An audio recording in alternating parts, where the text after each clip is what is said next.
প্রচলিত অর্গানিক কেমিস্ট্রির কোনো প্রবলেমে বা পরীক্ষায় আপনাকে কোনো ধরনের বিক্রিয়া দেওয়া হবে। এই ক্ষেত্রে এই অণুটা কি, এখানে 1 2 3 4 5 5টা কার্বন আছে। এটা একটা অ্যালকিন, দ্বিবন্ধনটা 2 নম্বর কার্বনে থাকছে। যদি আমরা এখান থেকে নাম্বারিং শুরু করি, 2 নম্বর কার্বনে একটা মিথাইল গ্রুপ যুক্ত আছে, তাহলে এটা হলো 2 মিথাইল পেন্ট 2 ইন। আমরা যখন বিক্রিয়া কৌশল নিয়ে চিন্তা করি তখন আমাদের নামকরণ করার দরকার হয় না। তাহলে আপনাকে এই 2 মিথাইল পেন্ট 2 ইন অণুটা দেওয়া হলো, সেটা এইভাবে আঁকা হয়েছে। আর এখানে পানির উপস্থিতিতে বিক্রিয়া হচ্ছে, আর এটা হাইড্রোনিয়াম আয়ন দিয়ে প্রভাবিত হচ্ছে। এই বিক্রিয়ায় এই জিনিসটা উৎপন্ন হচ্ছে। এরপর এর নিচে আপনাকে বেশ কিছু ফাঁকা জায়গা দিয়ে বলা হলো যে এটা কিভাবে ঘটছে, এর বিক্রিয়া কৌশল দেখান। এই ভিডিওতে আমরা এটাই করব। এখানকার এই 2 মিথাইল পেন্ট 2 ইন অণুটা দিয়ে শুরু করা যাক। এখানে সেটা আঁকা যাক। এখানে কার্বন কার্বন দ্বিবন্ধন আছে, এরপর হাইড্রোজেন, এখানে 2টা কার্বন আছে, এরপর এখানে একটা কার্বন আছে, H3C। আমরা H3 কে কার্বনের আগে লিখলাম এটা পরিষ্কার করার জন্য যে এই কার্বন অন্য কার্বনের সাথে যুক্ত, এজন্য আমি CH3 লিখলাম না, যদিও সেটা ভুল হতো না। এরপর এখানে H3C আছে। এরপর এর চারপাশে কিছু হাইড্রোনিয়াম অণু আছে। আমি একটা হাইড্রোনিয়াম অণু আঁকছি। এতে মাঝখানে একটা অক্সিজেন থাকে, এর সাথে যুক্ত থাকে 3টা হাইড্রোজেন, 1 2 3, 3টা হাইড্রোজেন। আর এই অক্সিজেনের এক জোড়া ইলেকট্রন আছে যারা বন্ধনে যুক্ত নেই। আর এখানে একটা পজিটিভ চার্জ থাকে। এর পজিটিভ চার্জ থাকার কারণটা চিন্তা করুন। আপনি একটা সাধারণ পানি অণুর কথা চিন্তা করুন। একটা পানি অণু এরকম হয়, সাধারণ পানির অণু দেখতে এরকম। এর 6টা যোজ্যতা ইলেকট্রন থাকে। আমি যোজ্যতা ইলেকট্রনগুলো অন্য রং দিয়ে দেখাই। 1 2 3 4 5 আর 6। এই বন্ধনের অন্য প্রান্তটায় হাইড্রোজেনের ইলেকট্রন থাকে। এবার হাইড্রোনিয়াম অণুর ক্ষেত্রে একটা হাইড্রোনিয়াম অণুতে এখানে একটা প্রোটন থাকে, এর কোনো ইলেকট্রন নেই। আর বন্ধন গঠনের জন্য অক্সিজেনের একজোড়া যোজ্যতা ইলেকট্রন হাইড্রোজেনের কাছে যায়, আর এভাবেই এই বন্ধন গঠিত হয়। আপনি কল্পনা করতে পারেন যে সেই ইলেকট্রনটা হলো এটা, সেজন্য এর এই পজিটিভ চার্জ থাকে। এখন অক্সিজেন সেই ইলেকট্রনটা ফিরে পেতে চায়, এটা এই পজিটিভ চার্জ ধারণ করে থাকাটা পছন্দ করে না। আমরা আগের ভিডিওতে দেখেছি যে অনেক সময় দ্বিবন্ধনের কোনো একটা কার্বন সাময়িক সময়ের জন্য হলেও একটা ইলেকট্রন ছেড়ে দেয়। আমরা দেখেছি যে যেই কার্বনের সাথে বেশি কার্বন যুক্ত আছে সেই কার্বনের ইলেকট্রন ছেড়ে দেওয়ার সম্ভাবনা বেশি। আর এই ক্ষেত্রে এখানকার এই কার্বনটা বেশি সংখ্যক কার্বনের সাথে যুক্ত। এই কার্বন আরও 2টা কার্বনের সাথে যুক্ত, আর এই কার্বন একটা কার্বনের সাথে যুক্ত। এটা একটা সেকেন্ডারি কার্বন, অথবা এটা একটা ইলেকট্রন হারালে এটা হবে একটা সেকেন্ডারি কার্বোক্যাটায়ন। আর এই কার্বন তার ইলেকট্রন হারালে প্রাইমারি কার্বোক্যাটায়ন হবে। তাহলে এটা বেশি সুস্থিত হবে। তাহলে এখানে যা হবে তা হলো এই ইলেকট্রনটা যেটা এই বন্ধনের এই প্রান্তে আছে সেটা হাইড্রোজেনের কাছে যাবে, সেটা এখানকার এই হাইড্রোজেনের কাছে যাবে। আর এই হাইড্রোজেন যে ইলেকট্রনটা অক্সিজেনের কাছ থেকে নিয়েছিল সেটা অক্সিজেনের কাছে ফিরে যাবে। আর এইসব কিছু একই সাথে ঘটবে। এই ইলেকট্রনটা আকর্ষিত হয়, আমার মনে হয় আপনি বলতে পারেন আংশিক পজিটিভ চার্জ এর দিকে, কারণ এই বন্ধন ইলেকট্রনটা হয়তো এখানে বেশি সময় কাটায়। তাহলে এই ইলেকট্রনটা অক্সিজেনের কাছে ফিরে যায় এবং পানি তৈরি হয়। এখন এই বিক্রিয়াটা শেষে বা বিক্রিয়ার এই অংশটা ঘটার পর কি ঘটে? এটা ঘটার পর আমি এখানকার এই হাইড্রোনিয়াম আয়নটা মুছে দেই। এটা আমি মুছে দিচ্ছি কারণ এটা আমাদের কৌশল বা বিক্রিয়া কৌশলের জন্য প্রয়োজনীয় নয়। তাহলে এটা ঘটার পর সবগুলোকে কেমন দেখাবে? এখানে আমাদের মৌলিক অণুটা থাকবে, তাহলে একটা H3C থাকবে, একটা কার্বন থাকবে, এরপর আরেকটা H3C থাকবে। এবার এখানে একক বন্ধন হবে, অন্য কার্বনের সাথে এটার একক বন্ধন থাকবে। আর এখানে থাকবে হাইড্রোজেন, আর এখানে থাকবে CH2 CH3। এখন এই কার্বনটা তার ইলেকট্রন হারিয়েছে যেটা হাইড্রোজেনের কাছে গেছে, তাহলে এটা এবার হবে একটা পজিটিভ কার্বোক্যাটায়ন। সংজ্ঞানুসারেই কার্বোক্যাটায়ন হলো পজিটিভ, তাই এখানে একটু পুনরাবৃত্তি হয়ে গেছে। তাহলে এটা পজিটিভ। আর এই বন্ধনটা আমি একটা কমলা রং দিয়ে দেখাই। এই বন্ধনটা এবার এই কার্বন আর এই হাইড্রোজেনের সাথে হচ্ছে। এই ইলেকট্রনটা হাইড্রোজেনের কাছে গিয়ে এই বন্ধনটা গঠন করছে। তাহলে এই বন্ধনটা এবার এখানকার এই হাইড্রোজেনটার সাথে হবে। এখানে এবার এটা হাইড্রোজেন থাকবে। আর এটা যেটা একটা হাইড্রোনিয়াম আয়ন ছিল সেটা এবার পানিতে পরিণত হবে। তাহলে সেটা এবার পানি হয়ে যাবে। আমি সেটা এভাবে আঁকছি। এটা তার ইলেকট্রন ফিরে পেয়েছে। আমি এর 2 জোড়া ইলেকট্রন এভাবে আঁকলাম। এরপর এর সাথে 2টা হাইড্রোজেন যুক্ত থাকছে।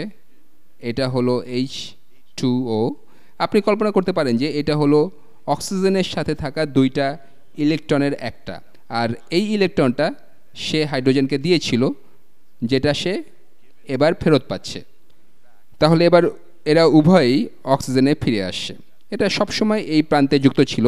আর এই ইলেকট্রনটা হলো সেটা যেটা সে এইমাত্র হাইড্রোজেনের কাছ থেকে ফেরত পেয়েছে। এখন এরপরে কি ঘটবে বলে আপনার মনে হয়? আপনি এই বিক্রিয়ার শেষ প্রোডাক্টটার দিকে তাকালে বলবেন যে একটা OH এখানে কোনো বিন্দুতে যুক্ত থাকতে হবে। এরপর কি ঘটবে সেটা বের করার এটা একটা ভালো উপায়। যেভাবেই হোক, দেখে মনে হচ্ছে যে এটা এই পজিটিভ চার্জের সাথে যুক্ত হতে পারে। এটা আগে একটা পজিটিভ চার্জের সাথে যুক্ত ছিল, এটা এই প্রোটনের সাথে যুক্ত ছিল। তাহলে এটা কেন কার্বোক্যাটায়নের সাথে সেটা করতে পারবে না? আর এটা যখন তা করবে তখন হয়তো আমরা এদের একটা হাইড্রোজেন হারাবো। আমার এখানে এরকম তীর চিহ্ন দেওয়া উচিত ছিল, কারণ এই বিক্রিয়ার প্রতিটা ধাপই কোনো ধরনের সাম্যাবস্থায় থাকে। বিক্রিয়াটা শুধু একদিকে যাবে না, বিক্রিয়াটা উভয় দিকে যেতে পারে। তাহলে এটা পরিষ্কার করা যাক। এখানে দেখানো যাক যে এরা একমুখী বিক্রিয়া নয়, এরা উভয় দিকেই যেতে পারে। কিন্তু আমরা যদি বিক্রিয়া কৌশল দেখানোর চেষ্টা করি তবে আমরা ধরে নেই যে আমরা যেভাবে আঁকছি বিক্রিয়াটা সেদিকেই যাচ্ছে।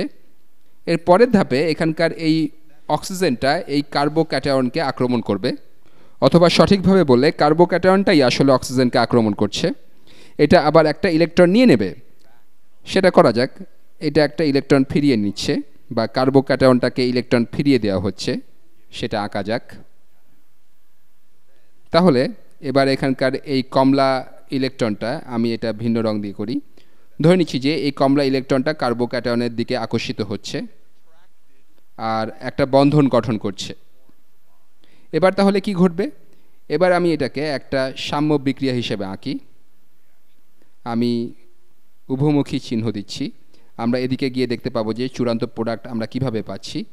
এখানে থাকবে H3C, এরপর থাকবে কার্বন যেটা আগে কার্বোক্যাটায়ন ছিল, এখানে আছে H3C।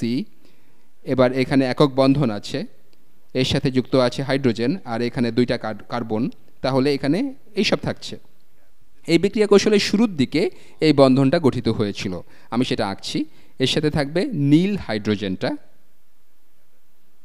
এর ফলে বুঝতে পারা যায় কোথা থেকে কোন জিনিসটা আসছে। এবার এটা সংযুক্ত হচ্ছে।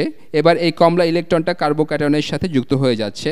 এটা একটা বন্ধন গঠন করবে। এটা যে বন্ধন গঠন করবে সেটা দেখতে কীরকম হবে? এখানকার এই অক্সিজেনটাকে এখানে আঁকা যাক। আমি অক্সিজেনটা এভাবে আঁকছি। এর এই ইলেকট্রন জোড়টা এবারও এর সাথেই থাকবে।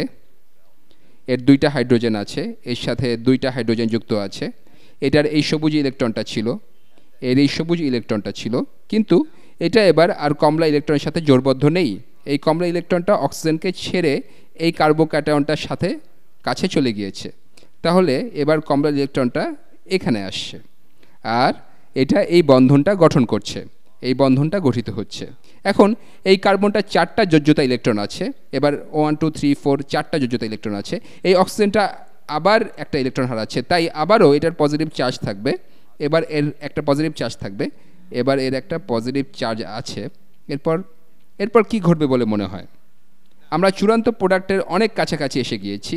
এখানে আমাদের যে জিনিসটা আছে সেটাকে আমাদের শেষ পর্যন্ত যা পেতে হবে সেটার মতোই লাগছে, শুধুমাত্র বর্তমানে এখানে পুরো হাইড্রোনিয়াম গ্রুপ যুক্ত আছে না, আসলে এখানে পানি যুক্ত আছে, H2O যুক্ত আছে, কিন্তু এখানে আছে শুধুমাত্র OH।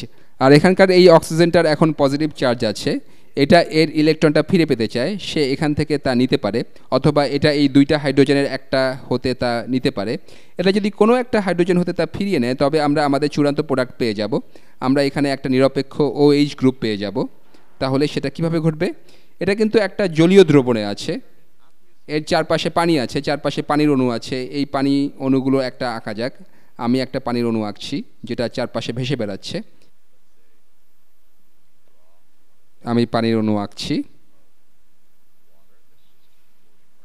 আর এখানকার কোনো ইলেকট্রন হয়তো আমি কালার কোড ব্যবহার করি, সেটা হয়তো একটু মজার হবে। হয়তো এর একটা ইলেকট্রন হয়তো এই অণু বা হাইড্রোজেনের আংশিক ধনাত্মক প্রান্তের দিকে আকর্ষিত হবে।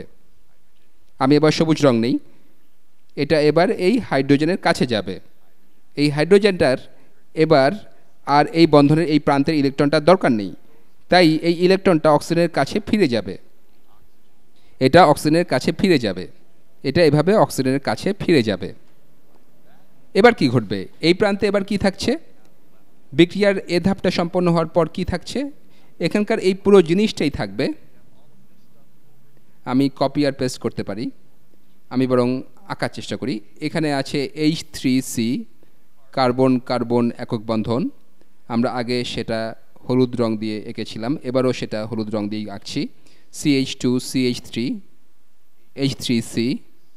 এরপর একটা হাইড্রোজেন যেটা এর সাথে এই প্রান্তে যুক্ত হয়েছে। মার্কোনিকভের নীতি থেকে আমরা জেনেছিলাম যে এই প্রান্তে এটা যুক্ত হওয়ার সম্ভাবনা বেশি। এভাবে মনে রাখতে পারেন যে এই কার্বোক্যাটায়নটা বেশি সুস্থিত, অথবা বলতে পারেন যে যে পাশে বেশি হাইড্রোজেন আছে সেখানে আরও হাইড্রোজেন যাবে, আর যে প্রান্তে বেশি কার্যকরী মূলক আছে সে প্রান্তে আরও বেশি কার্যকরী মূলক যুক্ত হবে। এবার এখানে এসব আছে, এখানে এই ম্যাজেন্টা বন্ধনটা আছে, আর এখানে একটা অক্সিজেন আছে মাঝখানে। এটা এখনও এখানকার এই হাইড্রোজেনের সাথে বন্ধনে যুক্ত, এটা এখনও সেই হাইড্রোজেনটার সাথে যুক্ত। এই ইলেকট্রন জোড়টাকে আমি এপাশে আঁকি যাতে প্রচলিত নীতি অনুযায়ী আঁকা হয়। আর এবার আমি জিনিসটাকে ভিন্ন রং দিয়ে পরিষ্কারভাবে দেখাই। এখানে বন্ধনের এক প্রান্তে এই ইলেকট্রনটা ছিল, তাহলে সেটা এখনও বন্ধনে সেই প্রান্তে থাকবে। এরপর এখানে একটা ইলেকট্রন আছে যেটা হাইড্রোজেনের সাথে ছিল, কিন্তু সেটা এখন অক্সিজেনের কাছে চলে গেছে, সেটা এখন অক্সিজেনের কাছে থাকবে। তাহলে আবারও এখানে দুই জোড়া ইলেকট্রন থাকলো। অক্সিজেনের 6টা যোজ্যতা ইলেকট্রন আছে, 1 2 3 4 5 6। এটা এখন নিরপেক্ষ। এখন পানি অণুগুলোর একটা এবার হাইড্রোনিয়াম অণু হয়ে যাবে। তাহলে এবার পানির অণুটা দেখতে এরকম হবে। যে জিনিসটা আগে পানির অণু ছিল সেটা এবার এরকম দেখাবে। এখানে এর নিঃসঙ্গ ইলেকট্রন যুগল। এরপর একপাশে একটা ইলেকট্রন থাকবে, কিন্তু এই নীল ইলেকট্রনটা হাইড্রোজেনের সাথে যুক্ত হবে। তাহলে এর নীল ইলেকট্রনটা বের হয়ে গিয়ে হাইড্রোজেনের সাথে যুক্ত হচ্ছে। আমি হাইড্রোজেনটা আরেকটু কাছে এখানে আঁকি। এদের মধ্যে এবার বন্ধন গঠিত হবে, এদের মধ্যে বন্ধন গঠিত হবে। তাহলে এসব কিছু করার পর আমরা যে অণুটা এই কৌশলে বা বিক্রিয়ায় তৈরি হচ্ছে সেটা পেলাম। আর এটা হলো এই বিক্রিয়াটায় অগ্রসর হওয়ার সবচেয়ে যৌক্তিক পথ। আমরা মার্কোনিকভের নীতি অনুসরণ করে বের করেছি যে এটা হলো সবচেয়ে সুস্থিত কার্বোক্যাটায়ন। এরপর আমরা শুধুমাত্র পানি সংযুক্ত করেছি। এটা হলো একটা অ্যাসিডের উপস্থিতিতে হাইড্রোনিয়ামের উপস্থিতিতে পানির সংযোগ বিক্রিয়া। আশা করি এটা আপনাদের কাছে প্রয়োজনীয় বিষয় বলে মনে হয়েছে।